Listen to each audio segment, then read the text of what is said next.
All right, so I'm going to be starting out with my Canon 6D Mark II with a 40mm f2.8 pancake, and that is the most budget stuff that I have. But also, it really is budget because to get a Canon 6D Mark II used, it's like $600. Pancake lens is like $100. So I mean, it's not the cheapest setup, obviously, but in all regard, like the 6D Mark II is a 12-year-old camera, 11-year-old camera, something like that.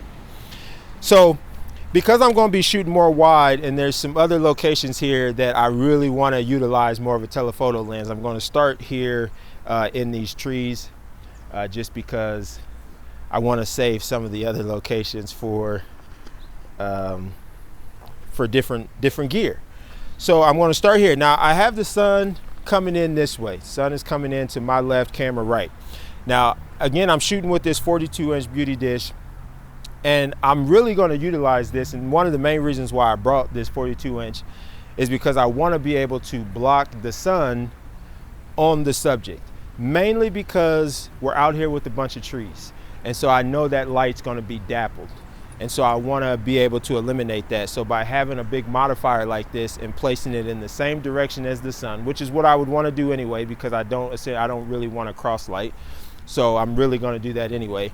But this will allow me to block out any potential dappled light that's hitting the subject's face. And then I can light and do whatever I want to do. So I think I'm going to play with, London's not that tall. Usually if I was going to shoot with like a 40 or something wider, I would play up to like long legs or long limbs or something like that. But London over there don't have anything. What you should be over here anyway. I don't know what you're doing. I wish you would put me in, coach. Yeah, you over here.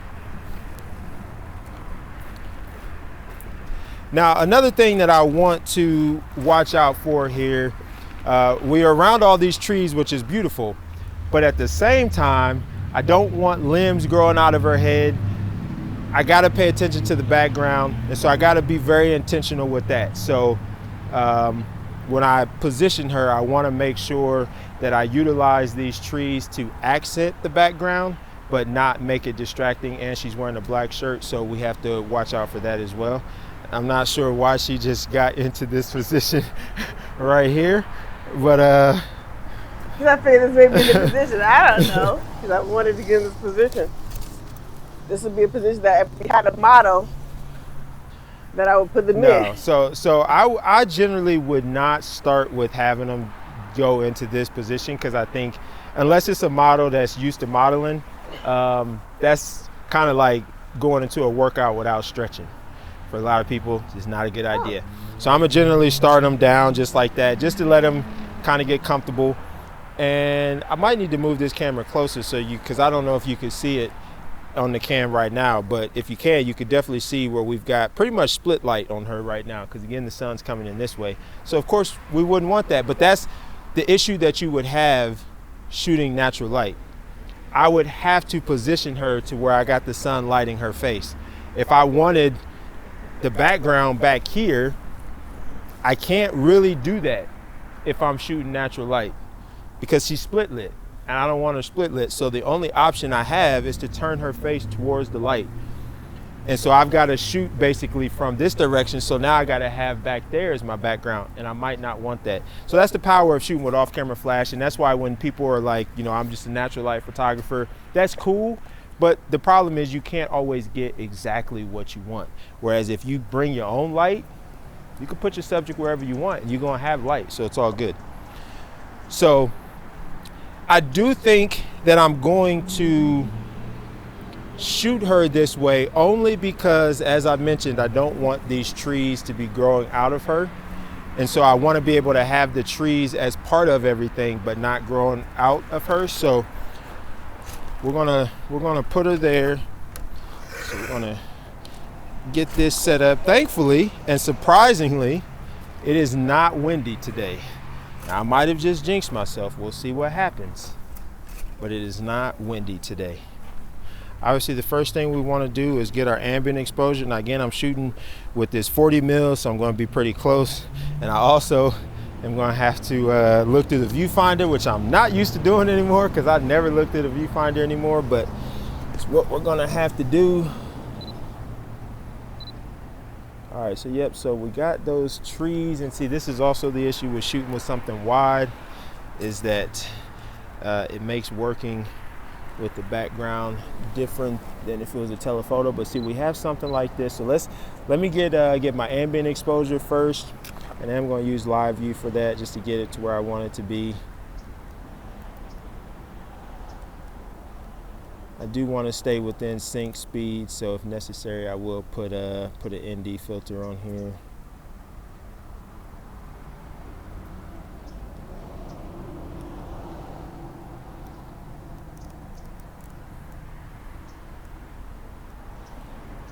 Yeah, let me put an ND filter on. Now, London is saying I'm cheating using an ND filter. I'm using an ND filter because I don't necessarily consider that pro level gear, but even if it is, then I'm making the exception because I want to get some good shots. I don't want to just be shooting to shoot, and so, you know, that's the exception that I'm making if that's what it is, which I'm okay with that.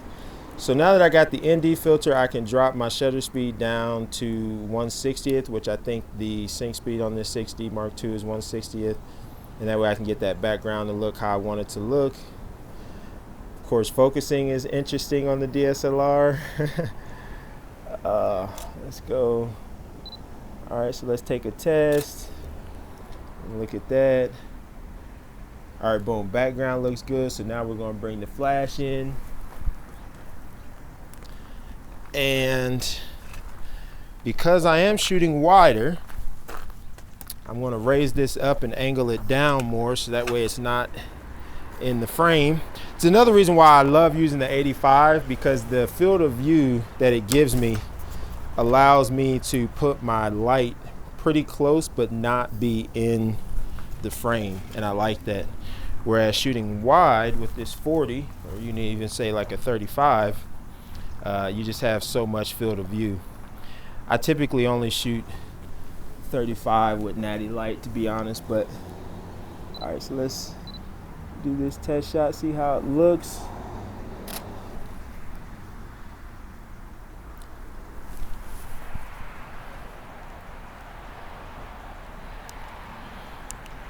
Let's go see what 8th power does, see if that's a good amount of light. Man, looking through this viewfinder is crazy. All right, so let's look at that. Okay, that looks pretty. You know, it's hard. I actually can't tell if I think it's a little underexposed. Let's look at the histogram. Yep. So because the balance of everything looks good, what I'm going to do here, instead of raising my flash power, because I like the balance of what we have, I'm going to increase my ISO.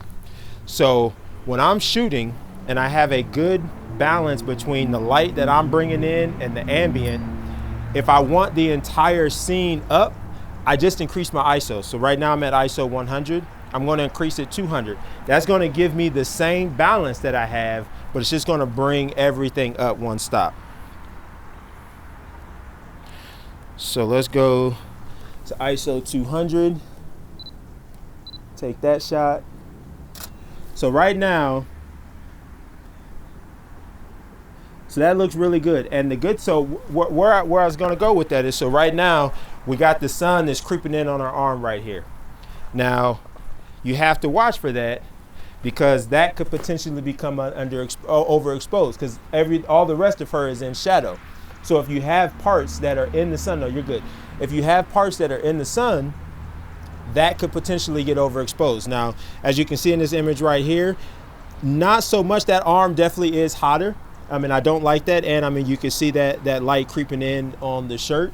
So the option that we would have is to see if we can move her in a way to where she's all back in the shade, or move her to where she's all lit.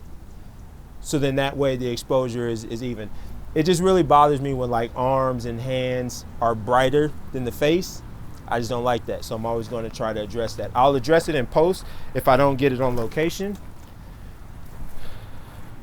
So let's see what we have. So it looks like no matter what, she's going to be in the sun. And then of course this is blocking. So I would imagine if I move this, she'll be fully lit by the sun for the most part, which is very much the case. So what we're going to do, because if I move this out the way, she's full lit by the sun, I'm just going to bring the light more over to the side this way and just kind of block that. So right there, move out the, okay, so, and it, you know, of course it depends on how I frame it, but if we move that right there, now we pretty much got her being in shadow with the light. So that works. Would you have my hand right here? Is this where you have my hand? No. My arm? No. But I gotta make sure my exposure is what I want. Yeah, okay. I like the way that looks. Okay. So, would you say if the hand is awkward, would you have someone like play with the earrings right there? Well, there's nothing wrong with having your hand down there. I just wouldn't put your left hand on your right leg. Okay. Yeah, so yeah, you would just naturally have it there. Now, I'm gonna segue for a minute because I randomly saw something on Instagram, and I'm not even on Instagram that much, but I randomly saw something where a guy had an unpopular opinion, and he said if a photographer tells a model to do something naturally, that they're not real photographers, there's just someone with the camera.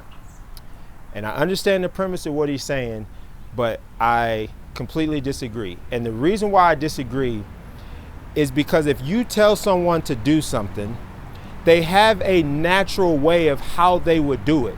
If I tell a subject, place your hands on your hips, they have a natural way of how they would instinctively do that.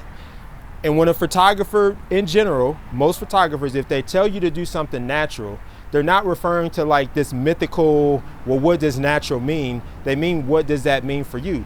If I tell you to walk down a sidewalk, you're gonna walk how you naturally would walk. If I wanted you to walk differently, then I would say, okay, take bigger steps or skip a little bit or do this. But if I just want you to walk how you would normally and naturally walk, then I would say walk naturally. So I completely disagree with it off of the premise that there are things that we just naturally do. Like if I'm standing, there's a way that I naturally stand. And so if I tell my subject, you know, put your arm on your thigh how you naturally would put it, they're just going to rest it down how they naturally would, and then I'll finesse it to look better if I need that. But for me, I'm bigger on, I want the model to look at the images and it feels like what they would do. Okay, I'm not doing high fashion. I'm not trying to do this heavy pose stuff. Like I want the model to be able to resonate with the images. Of course, I want it to look good, but I want them to look at it and be like, yeah, that's how I would sit. That's how I would stand. That's how I would walk. I don't want them to remember that they got heavily posed into something unless that's the type of shoot that we're doing, which sometimes that is the objective. But generally, that's not what I go for. So, place that hand how you naturally would on that left thigh, which that's fine right there. Now, another thing that I like to watch out for in this pose that she's in, and I don't know, I might not do much shooting. This might just be me giving you a crap ton of tips, and that might be what this video turns into. I always want to look at the limbs, okay? So right now, I'm gonna take this shot so I can put it on the screen so you can better see what I'm talking about. Right now, it looks like she doesn't have a right arm, and that's always a problem for me. Maybe a lot of people don't pay attention to that, or it doesn't matter. It definitely matters to me. I don't like when I'm doing a shoot and I'm moving so fast that I miss that on location. To me, the shot is ruined. So I like to make sure that you can see both arms and you can see both legs, and however I have them framed. And it doesn't have to be the full arm. You just have to know that it's there, that it exists. So when you have something way back here in an image, it looks like she doesn't have an arm, and I don't like that. We don't want to do that. So don't do that. All right. So that's good right there. Just put the left arm on there, and then just let the right arm hang down. Just let it hang down. There you go. Yeah, just let it hang. Just natural. You know, it looks like fish. We call this a fish arm. So it's just like hanging. It's not doing anything. So I always feel like better explain, because how's that? How correlate that with the fish? It's just a hanging arm. So instead of it, it should be either touching something. That's how I feel. Whether it's touching the bottom of a shirt or resting both hands on your lap, or even play with it here. I just feel like the hand should not be just sitting here dormant, just not doing anything. Why is that?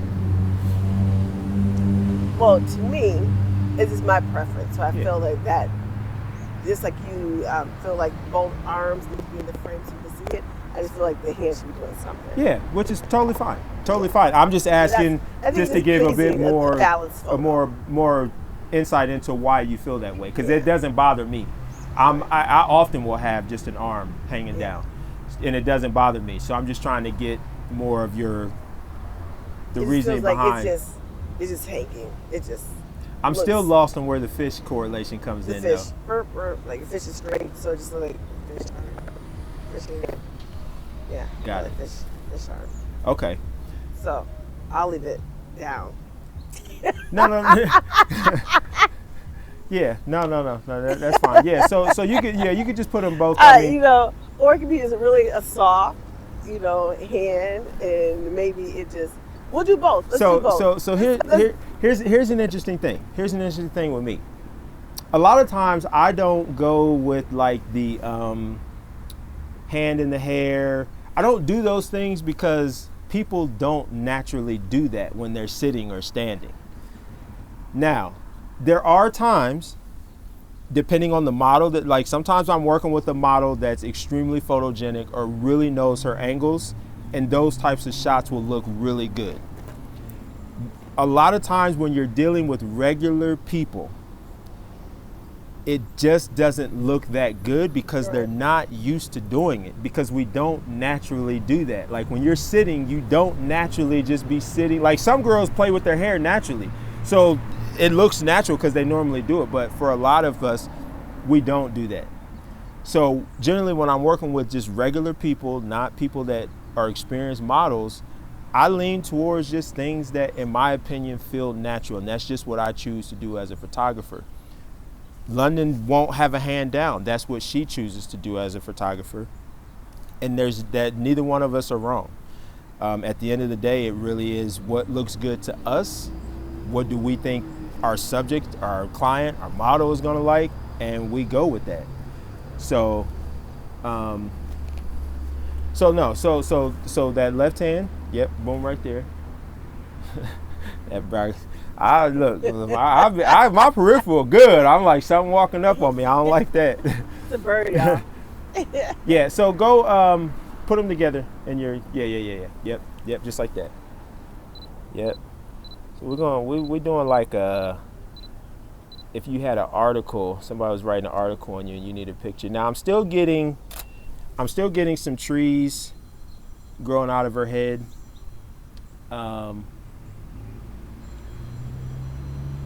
Like this? Yeah, hold on, let me lean forward. And I'll probably move this cam. You changed position. That just made me think. I saw because somebody was something for Halloween with Whitney Houston when she accepted that thing, and somebody said something. She's like, "You better lay low." You better lay low. That's stuck in my head now. Okay. So I guess let me just kind of maybe go through like how I would pose a model sitting down, because I think that's what this video is definitely turning into. It's just going to be just a bunch of tips, which is totally fine.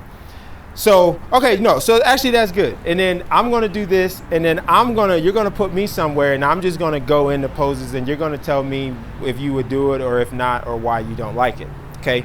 Now, this pose right here, number one problem that you're gonna run into with this pose right here is people are gonna slouch. Because naturally, when people sit like that, they tend to hunch over. Reason being, it takes a lot of core to keep yourself upright from falling back, and people simply don't have the core strength, or they don't want to feel like they're doing a workout, so you naturally hunch over when you're in a position like this. So if you are going to do a subject this way, you want to make sure that they extend that back, and for some subjects it's going to be uncomfortable. They're not going to be good at it. My field assistant, every time I try to get her to straighten her back, she's like, I can't, it doesn't do it. I'm like, it does, you just got to make it. So you're going to run into that. The second thing, I'm almost always going to have the leg closest to the camera long, extended out. When you have the leg up that's closest to the camera, because it is closest to the camera, and generally it's going to be the closest thing to the camera on your subject, it makes it look bigger. And then it looks disproportionate to the rest of the body. And if they have a thicker leg, it's going to make that leg look extra thick. So I'm almost always going to have that leg. Again, sometimes it's different depending on the model. If I'm dealing with a very slender, tall model, like, we might be able to get creative and go against what I'm saying. But for the most part, we're doing that right there. Another thing that you're going to want to watch for is this arm right there. You see how straight that arm is, and we don't want that arm to be locked. We want a bend in it, so you want to make sure that you're having your subject put a bend in that arm. Now, for some of you, you may have never noticed or you don't pay attention, but for me, every time I see that, my eyes go straight to it when an arm is super locked. Same thing with the leg. I'm generally always going to want some kind of bend in the leg as well, even this one. So even when we have it out, she could have it all the way down like that. I don't want that, because that's just flat. There's no depth to that. So we're going to want her to bring that up just a little bit. So now we got that nice triangle right there. We got that nice triangle right there. We can hit this triangle right here. If we put a little bit more bend in that and bring that one in, bring it closer to her, so put a little bend. Now we got that. We could even have her lean back, because now she's got this support, so she could even lean back into that arm a little bit. So we just want to make sure that we're getting shape with all of these things, because it can start to look very stiff. So let's put that leg down. Let's slouch over a little bit. Let's straighten that arm out. And so you can see that that's just not going to look as good. It makes you frown. And it makes you frown. it makes you frown, because no one is happy slouching. Okay, so go into another seated position. It's something that you would go into, or something that you would pose your subject into. Okay. Well, how about? So this is a very good one to do, because it's easier for people to straighten their back, because they have their arms here that are basically holding them up. So they're not really using core, they're not really using their back. For the most part, they're using their arms. Almost always going to automatically have a bend in it, so it just works. Crossing the legs is always nice, especially for shorter models. Taller models, this pose actually doesn't work very well, because the knees start to come up pretty far. So for a taller model, I typically will not do this type of pose, simply because, and if they're, well, I guess generally if they're taller, they're not big chested. It's possible, but doesn't usually work that way. But if they are, you really run into a problem when you have a really tall model. The knees are pushing up into their chest, pushing the breast up, so now you got they breast all up in their chin. It's just not a good look. It's not a good look. London is big breasted. Okay, she is big breasted, so we gotta make sure we're not pushing them bad boys up there. The bad girl. I don't want to push them too far. Yeah, we don't want to push them up. So for a shorter model, this works. For a more filled out model, you have to be careful, because depending on how self-conscious they are, they may not like this pose. I mean, it is gonna, showcase the thighs. So if their thighs are a little bit bigger than what they would like, they're not gonna like this pose, because those thighs are gonna be front and center. The arms are gonna be front and center. So if they're not very fond of, what their arms look like, this is just not going to be the pose for that type of person. It's not flattering for them. So a big part of posing is understanding who you have in front of the camera, what their insecurities are, and then working with that to say, okay, how can I pose them? If you have a model that wants to be slimmed down, these aren't going to be the poses. Okay, so if we had a model that wanted to be slimmed down, we're going to kick those legs down, both legs down. And essentially what we're going to do is angle those legs out and then have the body rotate back. So let's say that that's the camera that we're shooting. We're going to have the legs pointing this way, and then we're going to bring that body around. So you could bring your feet back so that way, and then stagger those feet. There you go. Yep. So that may be too aggressive. So you can bring your knees around just a little bit so that way you're not the other way. Yes, that way it's not too much. But essentially what we want to do is we want to stretch things out, right? So if I'm going to sit them down, which I don't necessarily go with sit down poses a lot, to be quite honest. It really just depends. But what we could do is have those knees facing away from the cam, then they can rotate that body towards the cam. That's going to really stretch this out and slim that down. So those would be options that we have there. For the most part, like a straight onto the cam, so go straight onto the cam. For the most part, I'm only going to pose a model like this that is typically younger and slim, because if you're older or if you're more filled out, this is going to make you look wider. So it's not going to work. And I love a straight on pose. I absolutely love a straight on pose. I think that it is very, it shows a lot of power and strength. I love a straight on pose, but most regular people are regular sized. And this is going to make a regular sized person look wider. And aside from men, there's not really anybody else that wants to look wider than they are. So you really have to be careful with these straight on poses. Well, stomach pose, laying flat in your stomach. I don't know that I've ever in my career did a stomach pose, because if that feels very, let me make sure this is still recording. It didn't die on me over here. Okay. Now the question is, have I even been in frame? Wouldn't that be something? All of that, and I'm not even in the frame, which don't know that I am. I don't know that I am.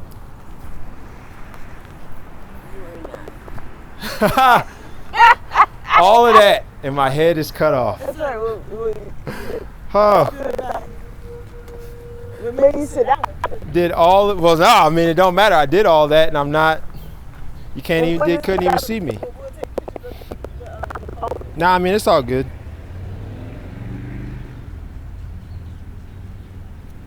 Because I think what would be interesting is then you can zoom in and then you can have record yourself talking to. Yeah, it's all good. It's gonna be what it's gonna be. The what I'm saying is the more important thing. So you can't see my head. You can't see my head. Leg up, leg down. Make sure that. There's nothing on my butt. Right? There is. Okay. This lay down pose right here, I would never do. I just don't find this pose this pose feels very like 80s glamour to me. And even in boudoir, I think that this is a bit of a played out pose. It's kind of a go-to for boudoir, but it's just, I don't shoot boudoir on a regular. So, if I shot boudoir, maybe I would incorporate this in that. But for a standard portrait session, maybe a senior, a senior girl, just because this might be something that's cute for them. So if I was going to do that, number one, again, for somebody that is more full-figured, this is going to be a little bit tougher of a pose, because essentially what you're doing is you're taking, and I say this in the most respectful way, but I'm keeping it a buck, you're taking their body mass and smushing it on whatever it is they're laying on. So when we talk about flattering poses and posing our subjects in a way that accentuates things and hides the things that we want, if you've got a stomach or if you're big chested, when you smash that down into something like this, that's not going to be a good thing, especially if they're wearing something that's form fitted. Just got to be careful with that. But if I am going to do a lay down pose, of course, I'm always going to have feet up. Okay, what we're never going to do is put those feet all the way down. We're never going to do that, because that just it never looks good to me. It never looks good to me. Maybe people will disagree, but it never looks good to me. So we're going to have those feet up for starters. And depending upon the angle, so if I'm shooting from this way, so if I'm shooting from, shooting her this way, what I want to make sure of is I don't have the feet growing out the head. So if I'm shooting that way, I'm going to have them angle those feet a little bit more to a certain way. So then that way, if I'm shooting from this way, there's nothing back here. But it still looks natural in the shot though. So I'm always looking for that. And depending upon, they can kind of play with it. So if they're flexible enough, which London doesn't seem flexible enough because they ain't moving nowhere right here. I'll have them come back a little bit more.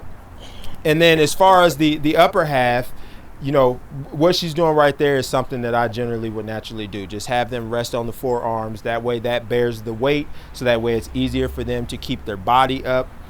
So this is kind of typically what I'm going to do if I do this sort of pose. But for the most part, Toglife ain't doing that type of pose, okay? This is like a sports pose for soccer.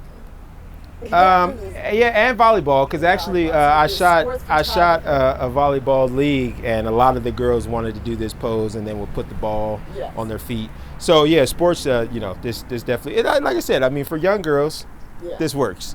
I don't shoot young people, so this isn't really in my repertoire for my clientele, but if you do, that's that.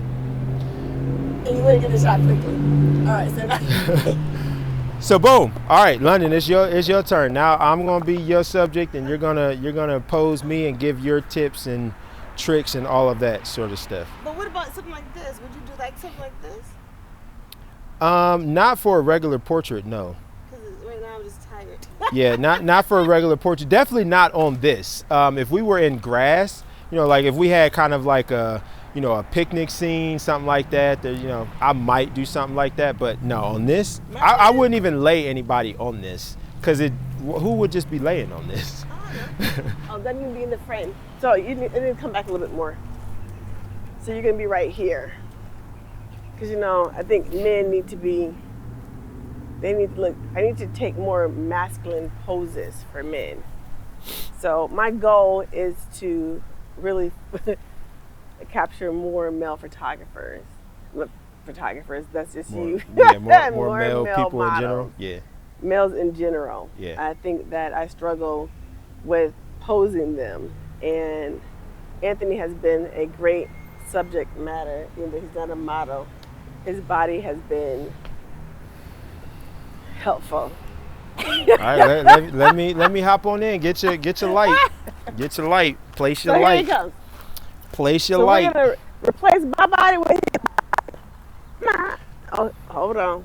Now, I can tell you right now that this is going to be a bit of a challenging thing to have somebody lean on, because the base of it is thicker than the trunk.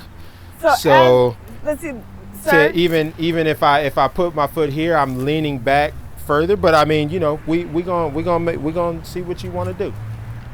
So, everyone. You gonna adjust that bad boy? I am, but I want to talk towards this. So, I need to know if I'm in frame. Should we swivel that thing around so we can see if we're in frame? We are, but you can swivel it around though. I'm gonna swivel it around. All right, y'all. Come back a little bit. Stay close to back here, because I mean it's at F4, but that's still not a ton. Man, it's a 35. So I'm gonna pose Anthony. More. We always talk about him being split lit, and we're using the flash, so off-camera flash, y'all.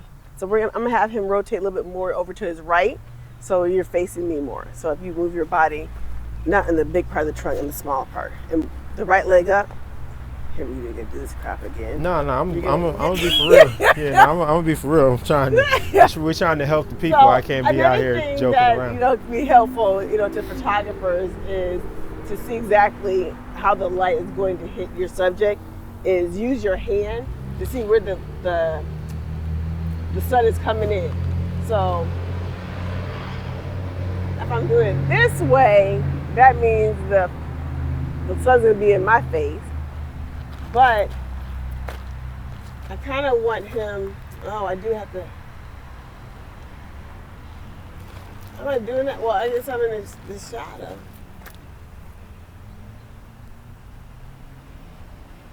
I think that's a good. I mean, I can already tell you what it's gonna look like because I know the light coming in from right here. I know. I didn't ask you though. Yeah. So okay. So where you want I'm supposed to do this. Yeah, you're right. Let me. You're right. Tell me what to do. Because if you didn't have someone that's so savvy when it comes to photography, then you're going to have to do this yourself. I'm going to rotate more help to him the understand right. what's the point of that though. So what are you doing? It's just so that his face is not so hot and it's evened out, so it doesn't look like dark highlighted in one section. So what are you looking for? So I want when you're doing that with your hand. Skin complexion. What are you looking for on your hand? On my hand, I'm looking for shadows to see exactly where the sun's going to hit. So if we were shooting natural light right now, do your hand thing and then put me where you would want me to be to have the light that you would want to have. And you can do this, but there's two things. You can certainly do that. That's like a quick, actually that's a longer way, where you just move his ass around and swivel him away from the sunlight. So I'm just gonna have him go around the tree. Yeah, no, I know, but do your hand thing and then tell them. So like where you find like the good light, like where would you position me? So this right here is gonna have shadows. So, but I guess the question would be, if I wanted him to face in the sun, then I would have him, on the opposite side of that tree. But I actually want the shadow because I'm gonna have him highlighted with I'm gonna pop him with the light. So anything that is facing, this right here is more south. So I'm gonna actually have his back facing south. Ain't nobody about to know no daggone directions, all right? She annoys me with that.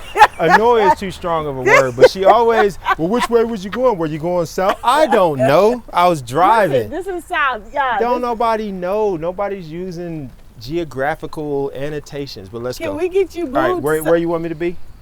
Your back. All the way over here? Yes. Because, yes, please. Right there. Right there. Oh, yay, chemtrails.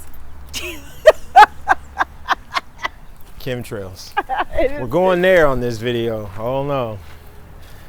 Couldn't just be condensation, you know? It's hot not. air mixing with cold air. Nope. Gotta be those chemtrails. It is. This is a beauty dish. But I know that if you pop up where it's just like your body's gonna be still illuminated, so it's gonna be good. But I think it's gonna. I feel like the softbox is the beauty dish is gonna be in the way.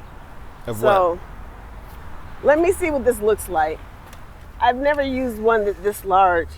I don't want to take it off too much, right? Because does it come all the way out? No. Okay.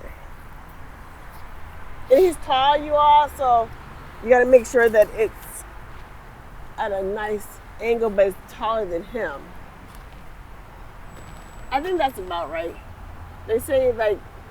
Think implies doubt. 45 degree? It's whatever you want. I don't follow the rules. Is that 45? It look 45? No, it's not quite. It's maybe 60.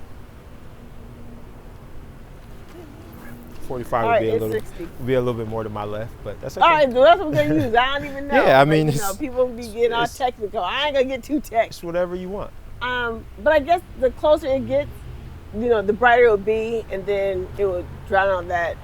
It'll pop the blue sky. So you really just want to separate them from. You want a nice, pleasing photo, an even balanced photo, right? Evenly balanced. And I want to capture the blue sky. That's my goal. So I don't want him to be blown out too much. So we're gonna make some adjustments. This is my D500 D500, which is going for about 750 used right now. I am at, so yeah, right? And then the lens. Now I'm using a Tamron lens, and it's a 28 to 105. 28 to 105 variable app. So it's gonna be at a 4 aperture, and I don't even know if you're in frame. I just prefer NDs when I usually shoot, just because I don't like shooting high-speed sync. But if you're able to do so, and let's just make sure our mics are still good. Make sure they didn't die. Mic check. Hit me with a mic check. Mic check. Yep. Mic check. Still good. All right, you all. We're gonna see what this bad baby can do, because I haven't used it so long. But, you know, we're going to see. So this is really tight. I don't know. So the whole point of him standing up is so I can get more of his body. So I'm not going to shoot I'll keep it at a 4, but I'm going to open it up more. A B. So I want to get his legs and everything. That's the whole point. I like the way he's positioned because he knows his body angles. So when you know someone that knows his body angles, that's even better. And he's not trying to play with me right now. Yeah, no, I'm being serious. He's being serious. And this camera is just really tight. This is already at. Is that a crop? Yeah, it's a crop. Okay, so even your 28 is even. I mean, you're pushing like almost a 60. Yeah. Oh, that's really good. Okay, I just want to take a picture real quick. Let me see. I want to see what that looks like. All right, that. Oh, wow, that's really, really dark, you all. So, there's a couple of things. We're going to leave the flash as is, so we're going to see what that looks like. So, I would say a mistake that Miss London has made. What? A mistake that Miss London has made is that I do not, and maybe you guys saw it, maybe I missed it, but I don't think so. I didn't look. I don't think that she took her shot to get her ambient exposure the way that she wanted it to be first. And that's what should be happening before the flash gets brought in. You should get your ambient to be how you want it. Then you bring in the flash to augment the ambient. Well, good thing that was what I was doing, because She wasn't. She wasn't. Because, you know, it was actually really perfect for the ambient light. Was it? It was. Hold on, let me get you. Let's just see, because it's like really tight. So turn flash trigger off though.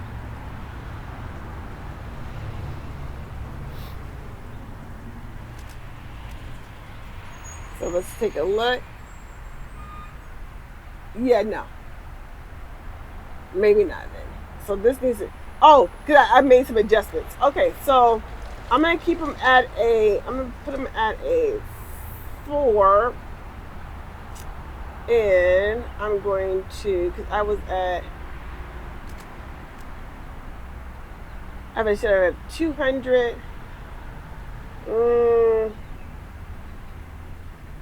That's really too overexposed. I want that background more, so I'm going to pop into, where's my ISO? My ISO, I'm going to bring it down a little bit. Let me see this. Let's take a look. I think I want more blue skies. So I'm going to bring the shutter up just slightly.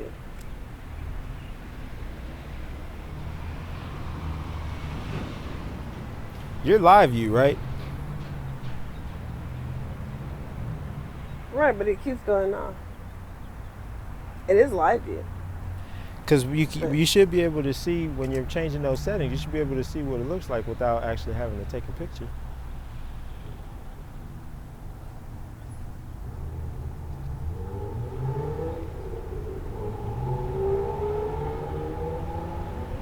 No. It's not.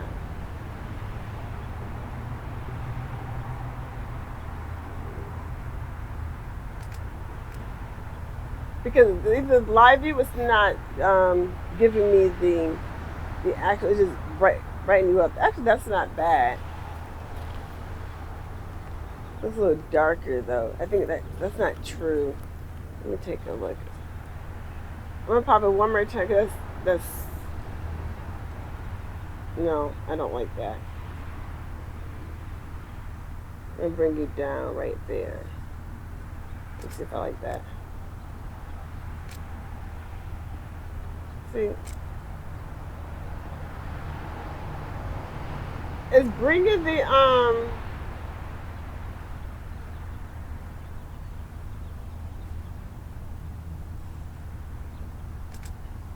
So I'm at a shutter of 200. I have you at a 5, and ISO is 100. So it just looks like we're gonna go with that. You don't sound very sure, but all right. I'm gonna go with that. I'm just the subject that don't know nothing about nothing. So you do know something about something, but I gotta bring the light up. So this is at use your trigger. What are you doing? It's not going. Oh, you know what? What are you doing? I'm looking. I'm just looking to make sure everything is. It doesn't. You got the trigger though. I know, but my look, it's saying. Oh, it was turned off.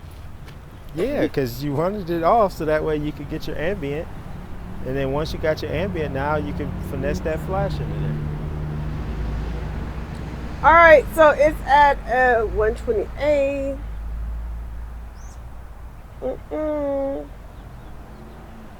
Well, how do I bring it up more?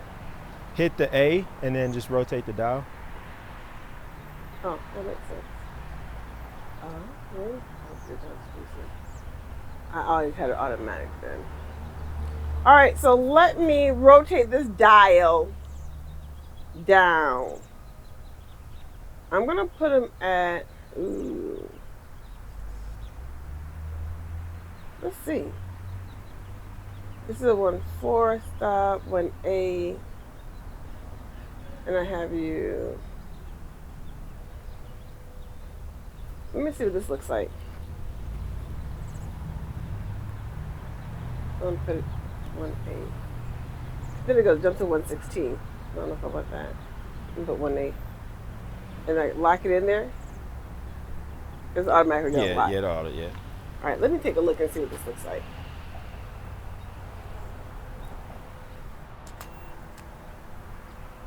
See if I like it.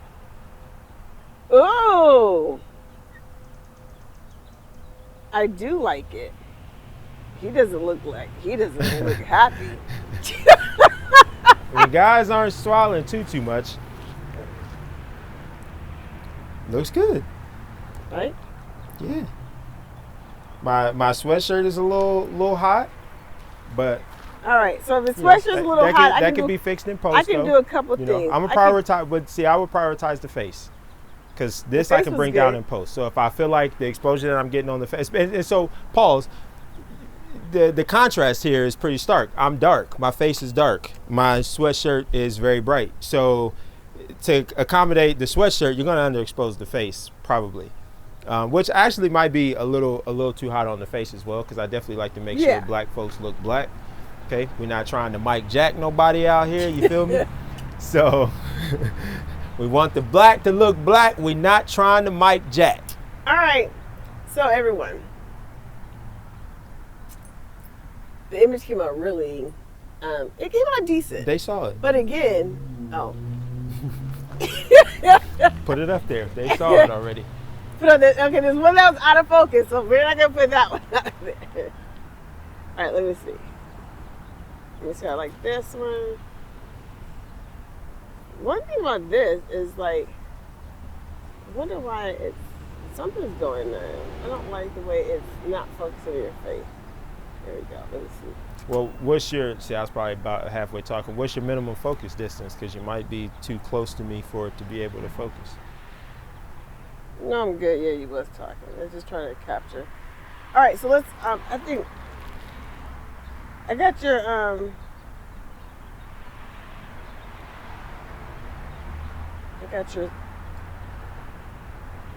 skin complexion. Let's see. It's a little, see? Right?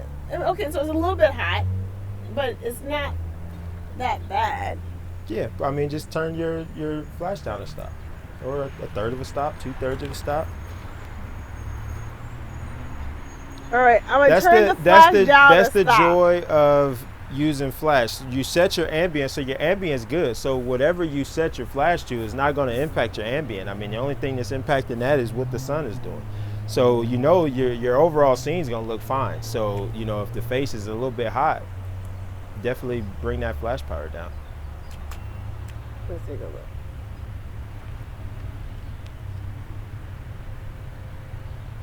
And then I'm going to, because he likes to talk. I don't know. I do like to talk. That's why I have a YouTube channel. All right, I but get to so talk. this is the thing. So I'm using, let me make sure. I haven't used my D500 in a while. No excuses now. So it's kind of a struggle a little bit. No excuses. All right, let me get you where I want you. Yeah. All right, so this is, I guess, so my eye is seeing this tree line right here, and I have my subject right here, which is great, but this is not the angle that I really want. So I'm just having you rotate just a little bit more over to your right, just slightly, just so I can get you right there. Damn, not too much. You get rid of my lighting. Light source, so make sure your face is facing the light. And I kind of want you to look away from me, not really at me, so over your shoulder, like look right here on the, thank you. That's good. You're not gonna move that light though? You gonna leave it there? Yeah, I'm gonna leave it there. Okay. Thank you. I'm gonna see. Okay, and actually look at me. But again, I was trying to get his whole body in this. Yeah, you really need to, because I did not trim my beard up. All right, I didn't have time to trim my beard, so you can't be getting all close. So there's a couple. And I need this trim up. Things you can do if you want to get his whole body, or you can get low and shoot up, or try to get as much of his body as possible. But Anthony's also taller, and I can have him lean forward a little bit. So lean forward. But also give tips for standing in general though, because for guys, yeah, shooting up on them is great. For women, not necessarily, not always. All right, so make your tips universal. So while I'm shooting up at Anthony, it's almost like the superhero pose. So he's kind of like larger life, like the boss. That's what I'm going for. I am the boss. The boss. So we're gonna see how this works. I really should just go with my Z right about now. Hold on, sorry, it's a bug. A bug is annoying me. And I went for the dynamic. Did that flash? No. Hold on. Let's try that again.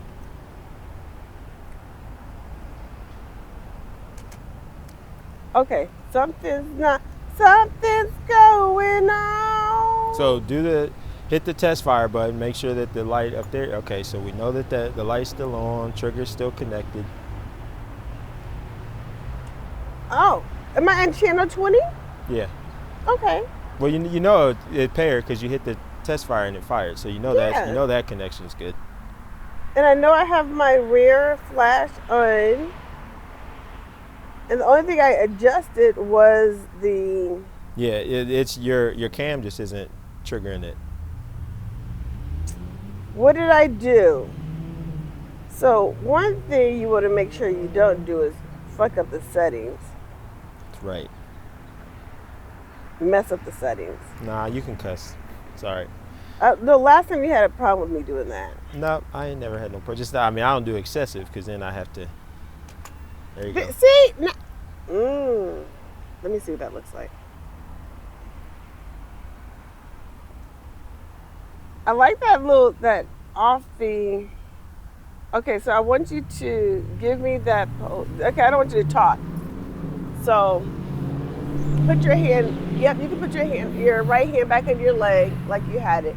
That's when a man has his hand on his leg, and his elbow is closing outward, it's more masculine than if it's more feminine, then it's more tucked in, I guess.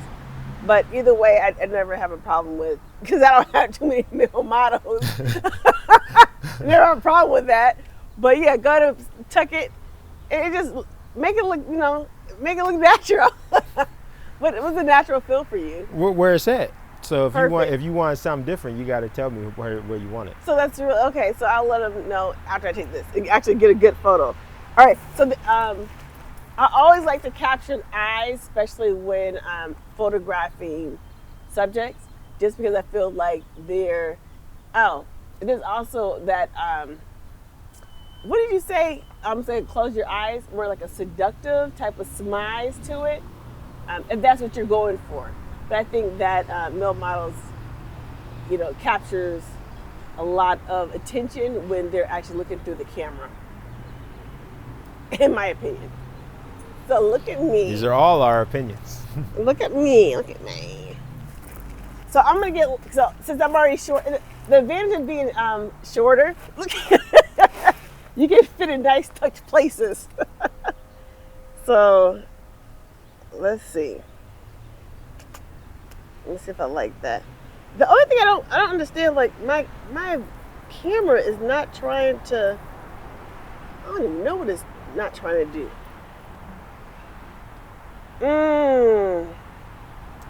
Hold on, you all. Oh, that's not good because it's focus. I gotta figure out why it's not doing what I want it to do. It's not trying to stay in focus. Hold on. There we go. Let's try that one. And I am definitely doing a chipmunk right now. I'm chipmunking this thing just because this camera is giving me something's giving me the blues. I don't even know how that's turning out. I'm gonna dump it and let Anthony figure that one out. All right, so let's. How you not know?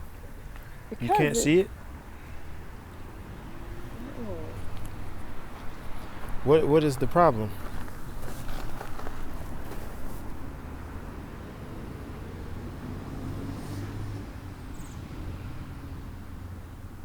There we go.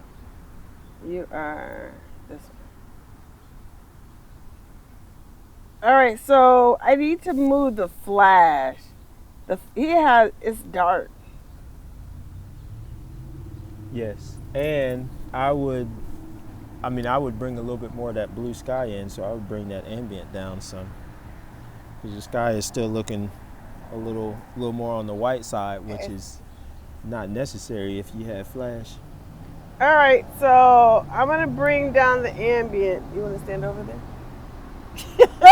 I don't need to stand over. Dial it in. Like you can see it on the screen. So like, but it's not gonna dial it in for me. So if you change your shutter speed, it's not. So do you got exposure simulation on or off?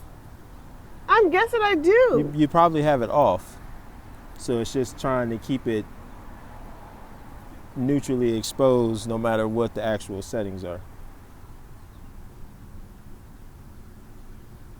Monitor format, bam, bam. Yeah, I don't know what it would be for you. Mine is just exposure simulation. Mine doesn't say no exposure simulation. Let me go right here. See, because it's the view finder, like playback. Here we go. Playback display, image review. Let's turn that on because I'm struggling there. Yeah, it's not playback. It's not playback though. It's more of a live view setting. Image review, playback, image highlight. Shoot. London, I really feel like you should just use your Z6. All right, y'all. Because you're spending more time trying to figure out how to even use the camera. Clearly, you wouldn't have did good that round.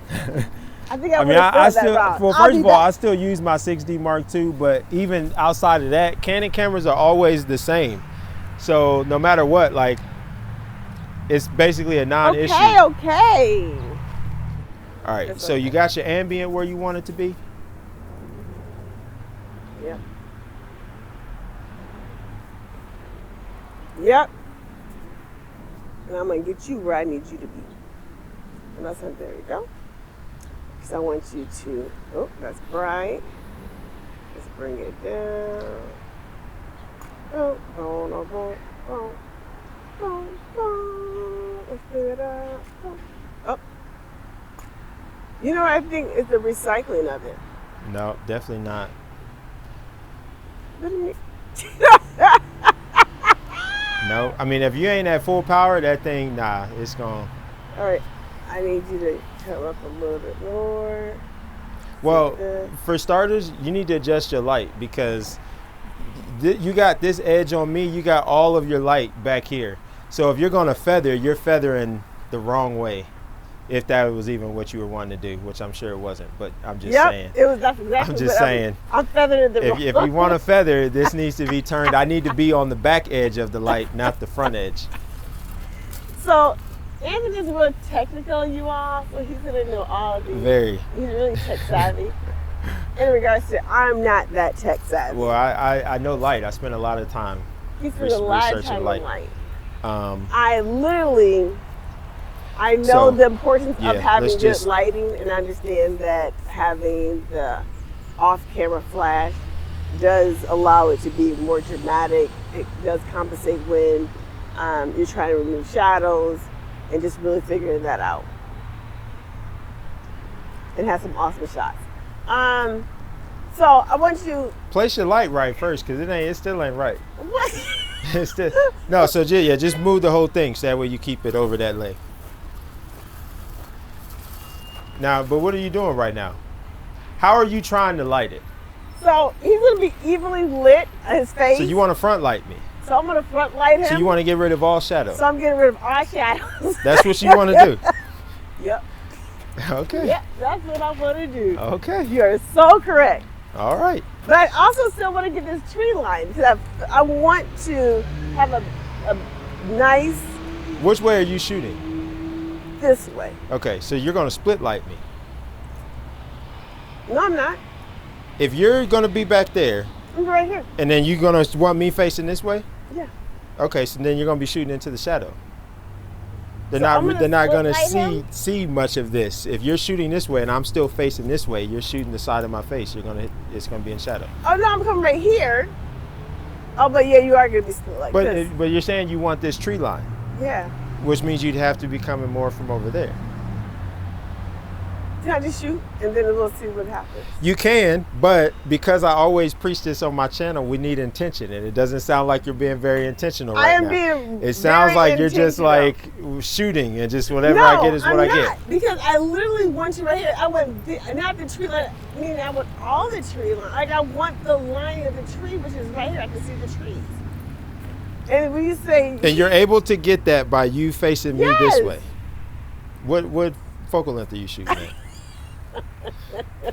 What are you shooting at? Sometimes I just cannot stand this. What focal length are you shooting at? I'm at 35, but I'm actually about to open you up. So I have 24 to 70 lens, and I have you at a 5.6. Why do you have me at a 5.6? You want me at a 2.8? No, I'm asking why. Why did you pick 5.6? Well, because I don't want everything. I don't want so much bokeh. So there's a difference between everyone likes to have, the blurred out. I think that it is beautiful, but I also want more detailed of the background. So the landscape, I want to see more of it. So I have you at a 5.6. As long as you know. That's all that matters. I'm out of focus, but as long as he's in focus. No, I mean that's a 35. So focus, and it said that 4. I'm not in focus when I saw my. You can't tell. All right, so there's two things. So I want you to put your hands in your. Okay. I can't do this pocket because I got my mic right there. Okay, so Anthony also has a more broader chest. So there's some things that he just looks real tight. So when he cross over his arms, you can cross over, fold your arms. And then it just looks more bulky up here, but it looks good. If I put put your hands in your pocket, like in your sweater, that opens them up. So that looks like it's more open, more approachable. And then if you smile, that's even better.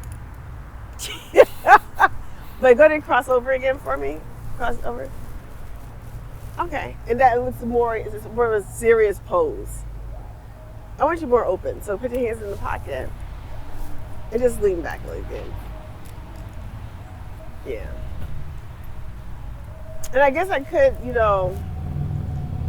there's one, since he doesn't have hard bottom shoes, I guess it's another thing with male models. They have a tendency that you can like point one foot a little bit higher up on the back. So if you put your right foot, like lean it back more towards the base of the tree. I think you mean my left. Left? Gotta know. That's Okay. his left foot. Yeah, that's not bad. It's a little bit of an angle. I don't want him to look like a ballerina. So, but then he's also pulling on his sweater. So it may not, let's take the photo. It may not be, aesthetically, it may not be the greatest pose. No, we're not just taking the photo. Now, when you say his hands is pulling down on this sweater, they are. It is. So you tell the subject, place your hands in your pocket, but don't rest them in the pocket. So they got to physically just hold them there. Oh, so that's you want to direct your subject to do that. So right. if you don't like that, cool. Even like, I got them in a fist. If you don't like that, say, just straighten them out. So then that way they're in there nice and loose, but not with the fist, because I don't like that. So just have them there, but you just got to hold them. Okay. That makes sense. What he said. But also, yes. you gotta be quick with your, because like it's hard on my shoulders to hold it this way. So you gotta just know that you're gonna be fatiguing your model doing that, but it's gonna look better. You have to talk fast when you work with models, clearly. So if you go ahead and rest your hands inside your sweater, but don't pull on your sweater, just like keep them open. Yeah. That looks better. So right now, I gave him let me see something. I was supposed to, it adjusted. I wanted it at a 5.6 and it went to a 2.8. 1, 2, 3, nice. I like that. I'm making all that tree line right there. There we go. And I guess my trailer, I just want to see more of the landscape is what I'm going for. All right, take your hands out of your sweater and then rest one hand in your pocket. Like, you gotta be specific. You gotta tell me. It's hard to get this one in this pocket because I got my thing over there. So it's kind of hard to do that. So, okay, so there's two things I'm looking at. So when I'm looking at him just standing there, it just looks really blah, like he's tuned out. So I don't know. I guess I would want. So we're gonna play with the sweater, play with his accessories. I'm looking for something that's gonna is more not attractive, but if we're gonna showcase that sweater, we want to make sure that it's an advertisement or we're doing some type of product. Yeah. Can you grab put the hoodie on? That's where it's gonna depend on your subject and what you're going for, because if I was doing an actual shoot and somebody wanted me to play with the accessories and things like that, I wouldn't do it, because I don't, as a man, like I'm not playing with accessories and all that. Like that's just not what I do. So I don't want pictures of me doing that, and that's not what I do. But if it was a fashion shoot, then certain things make sense. You know what I'm saying? Putting the hood up, maybe, hanging on, holding the strings. It makes sense if it's a fashion shoot. But if it's just a portrait, I'm not doing this, because I would I ain't holding the strings just to be out here doing portraits holding the strings, like it's just not what I do. All right. So in short, I'll wrap up this right here for him. So in short, you all, Anthony is not a fashion model. And if you just want like a nice, relaxed photo of a male subject, just having them lean against a tree with one leg up in a natural state works. So we're gonna go with that. The lighting, everything else in the background, being able to capture that. Let me see the shot you took, because I want to see what we're getting with this, because I still am not fully convinced. Okay. You see how he's not convinced? Okay, so there's something in this that bothers me. Can you pinpoint what it is? Can you pinpoint what it is? All. As you can see, there's two different photographers. Can you pinpoint what it is? He feels like there's too much room between the trees. No, that's not it. The sky is. No, the surprise is not even the sky. I think he's gonna say that he's split lit. The sun is on his face. It's the sun on my face. When I am shooting with off-camera flash, I don't like hot spots on the face because I feel like you shouldn't have to have that because you have your own light source. So why? It kept moving. The sun kept moving. Right, and it will. But I'm always going to, because the problem is that hot spot is almost always going to be overexposed because you have your ambient to the point where once you take that shot and you got that sun, because like you're not exposing for that highlight. You're exposing just for the ambient. May I talk now? So since your subject is not happy with the image, you want to just rotate him. So in order to fix that, you just rotate your model more behind the palm tree, and then it will it will get rid of the shadow. Or you move your light. We don't have to change our background. We have something that can take care of that because we don't need the sun. We don't need that to light me. So to let the sun dictate where you place your subject when you have this. But why would I put that behind you? You'd put it over here to block that. So you would shadow me with this modifier. That's going to get rid of that hot spot. Now I'm going to be lit from the same direction that your ambient is coming in, which is going to look more natural because if you look at the scene, you're going to be able to tell the direction of the light based off of the shadows in your scene. So the way you have that lit right there, the scene is being lit from the left, I'm being lit from the right. So right here doesn't feel natural. But so and maybe this is just my, since I don't work with, I gotta tie my shoe, y'all. Since I don't work with a lot of beauty dishes that are this large. Well, yeah, but in general. Yeah. Is that too close to you though? Well, the closer, the bigger, the softer. So if we want nice soft light, we want that bad boy close.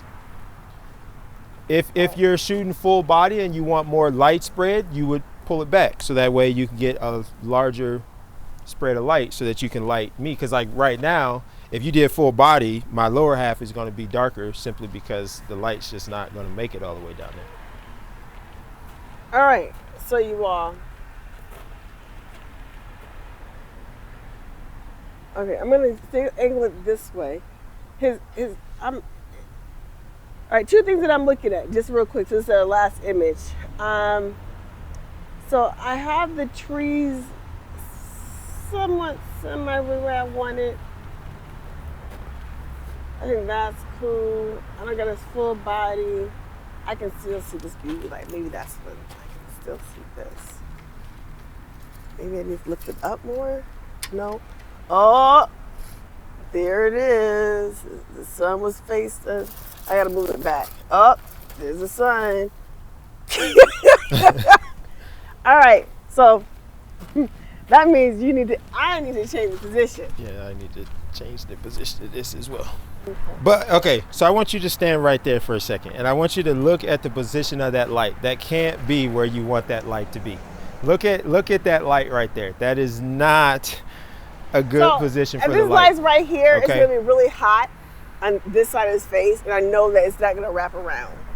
It will wrap, but I feel like it's gonna be highlighted here. But I want him to be evenly lit. This is feathered, right? So now this is a split, but it's feathered, so it's not going to be as harsh as a typical split. Or we can bring it around a little bit this way. But for the most part, we want the back edge of this light to be lined up with your face. And then we get all of this light to kind of fill in those shadows. Nice. Okay. So when you're using those lights, you got to make sure you got your light where it needs to be. Is it lined up to your face? Let's see. So here's the back. Boom. I'm towards the back part of the modifier. Now you're probably gonna have to move this back because you're shooting wide. So just move it back wherever you got to move it back to. I mean, which is typical. I mean, if you're shooting wide and especially full body, like, yeah, I mean, your modifier is going to have to be pushed back a little ways to be out of frame. The sunlight is still in your face. Okay, so there's where you have to say, okay, if I want full body, I got to move this back to get it out of frame. Sun is still on the face, got to rotate my subject. But notice that was the third step in that. So go ahead and rotate a little bit for me. And I should be good. Should be if good I right rotate there. to there, I gotta rotate the camera, the flash. Correct. No, it's still there. Should be gone now. I mean, I'm fully behind You're the tree tall. on this shadow. All right, now it is, but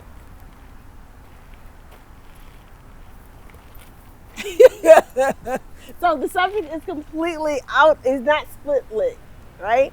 So that means that the sun is behind I am them. split lit the way you got this light right here. Well, I want to wrap around. I don't want it to blow them out. What do you mean by that? Because Wrap around and blow them out. So I want the even light to be on his face. I don't. You know what? Actually, maybe I want it a little dramatic. Why do I have this so loud? Dramatical. Bring. So, my goal is to have his face evenly lit, because this is a beauty dish, so beauty dishes are supposed to evenly light. So no, so subject, don't get caught up on beauty dish, because the way we're using this is a beauty dish by definition, but we do not have this in the beauty dish position. This is really serving as just a regular modifier. It's really not much different. The thing that makes it a beauty dish is the plate that's inside of it. That's really what makes it a beauty dish. Okay. And actually, I don't even know. I think I have that in there. I don't know if I have that plate in there or not. But I just wanted to make sure that I get the blue sky, and then I get nice complexion on his skin. Which is completely doable, because right. you're in control of everything. So can you just stand right back? Last photo. Yeah, I every just. time you say last photo, we made like 2 photos. All right, so let's walk through this, because I want you to hit see. like that. I want you to go like crossover. So, what Anthony shared was. Let's move it on the other side. All right, so I don't even know if we're gonna be using this, but we'll see. You can cut mine out. I'm gonna see.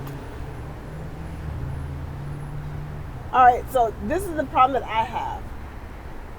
I think that it's underexposed. What's underexposed? It's underexposed, meaning that I need to bring up the light more. So why are you moving the light? That's the question. Well, why are you not just increasing the flash power? Like, when you're moving the light to get more light, that doesn't make sense. Once you have your light where you want your light. I'm not finished. I'm gonna tell you. I feel like, okay, so I could have brought up the flash. So I should have brought the light. What I did was I moved it because it felt like it was just hitting you on the left side of your face. But so let me bring it up. Well, no, so if your issue is the light pattern, in other words, yeah, it's more split and I want more of a Rembrandt or a loop. It was more split. Then yes, you would want to move it, but like you would need to know that. Not well, I know when I'm looking at it. Okay, hit it. Let's go. What you got? I may not know the terminology or what it looked like, but I know that I wanted his face to be more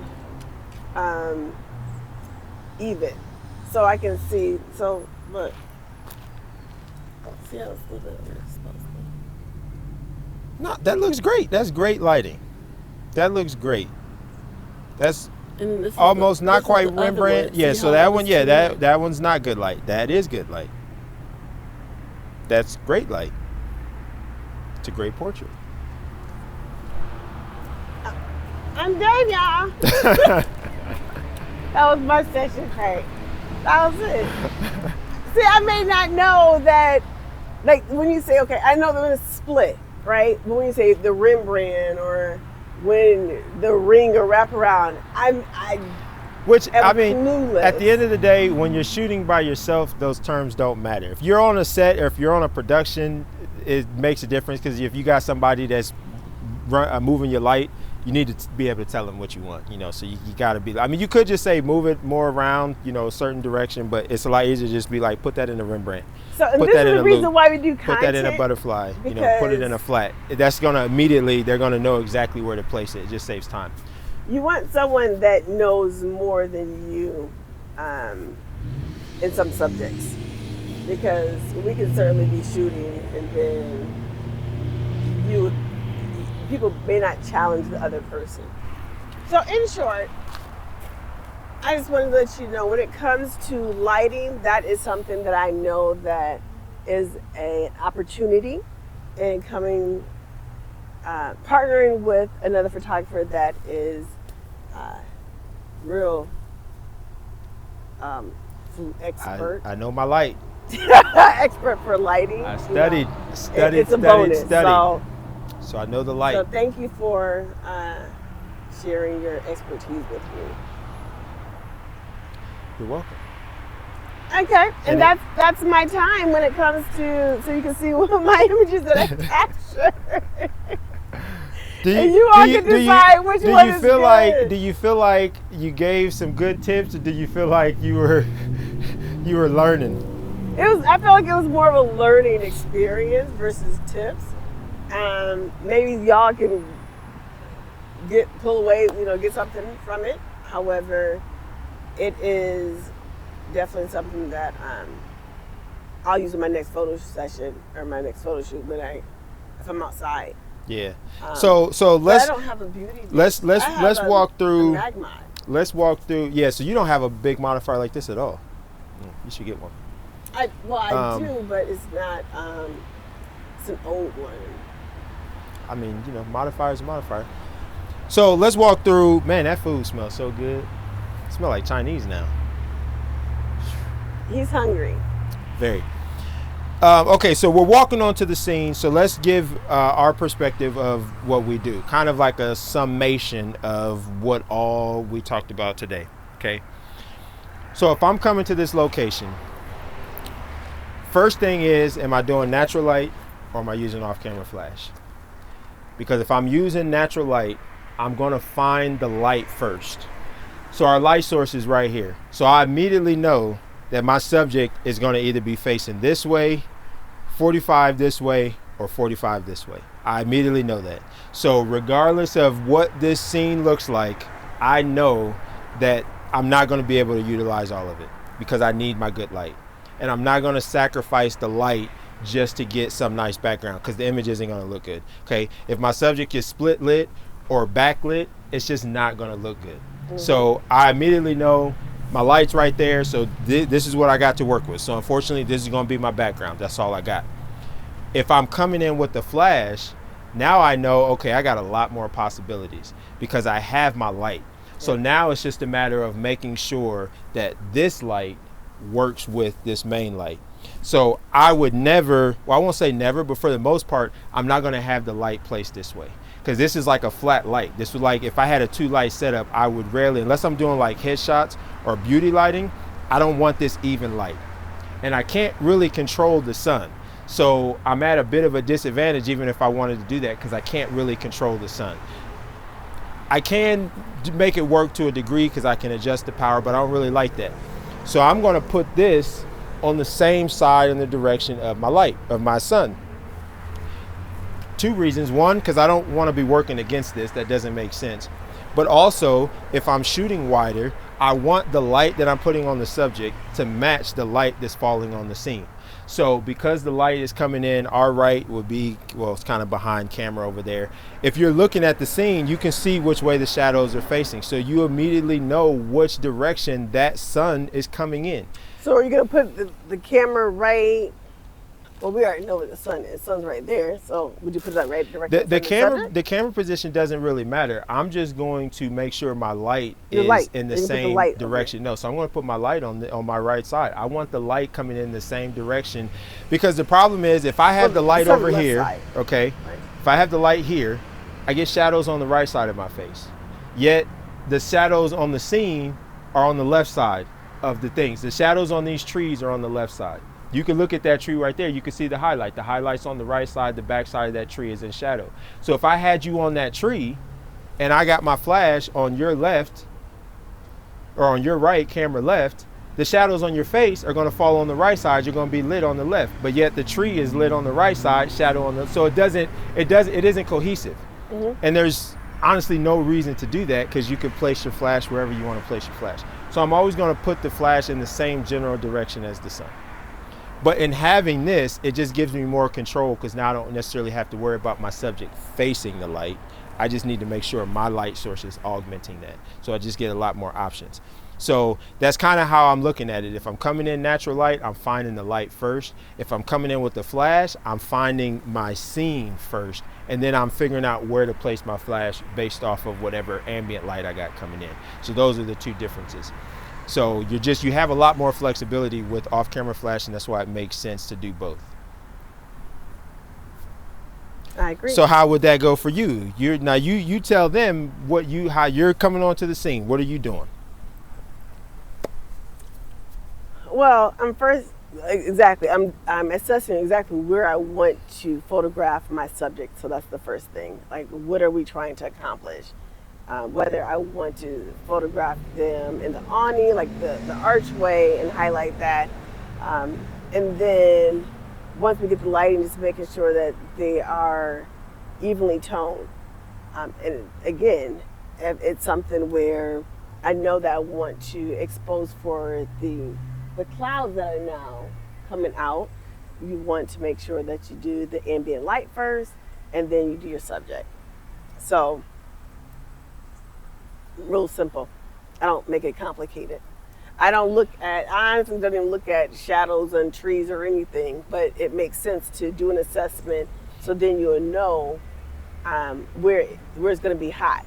You know, if it's going to be hot on the right or left side. But, you know, a couple chimping.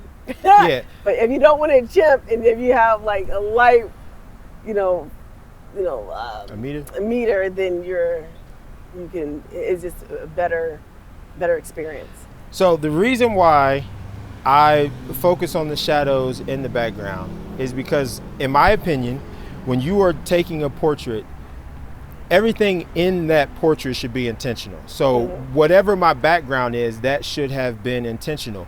Now, again, if I'm natty light, it can't be as intentional as I want because I'm kind of dictated based off of where my light is on what my background is going to look like. But for me, everything should be cohesive. And it's one of those things where if most people probably aren't going to notice, but sometimes the things that you do, you don't notice, but if you didn't do them, you would notice. So it's not so much about, it should stand out, I should be able to know. It's like, no, in you doing it the way that you did it, it made everything mesh together. Whereas if you would have done something a different way, things would have stood out that otherwise didn't have to. Yeah. So for me, it's just all about cohesion. And if you're intentional with what you're doing and you're slowing down, those are the things that you should be thinking about. You know what I mean? Like, I want to match those things. And this is really when you're shooting wide. If you're shooting telephoto, a lot of times you're shooting telephoto, you got a lot of background blur. So it isn't as critical because you don't see as much of the background. But if you're shooting wide at 24 or 35, even a 50, and you got some background in it, not only are you like, the same thing you said earlier, do I want it to be super blurred out or do I want a little bit of detail? That's the first thing you're thinking. Like, do I want to show this texture? I'm here, this is beautiful. Do I want to show the texture? Then it's like, okay, how can I make the background match? We want them to fit. Right. We want it to look like they're both supposed to be there, not, we just got a random person in this location. We want it to feel like it's all one thing. So that's why I focus on those sorts of things. And that's why I preach that to photographers, just being intentional and not just like coming to a space like this and just putting them anywhere and shooting. You know, it's like slow down and it's like, what are you trying to do? Love it.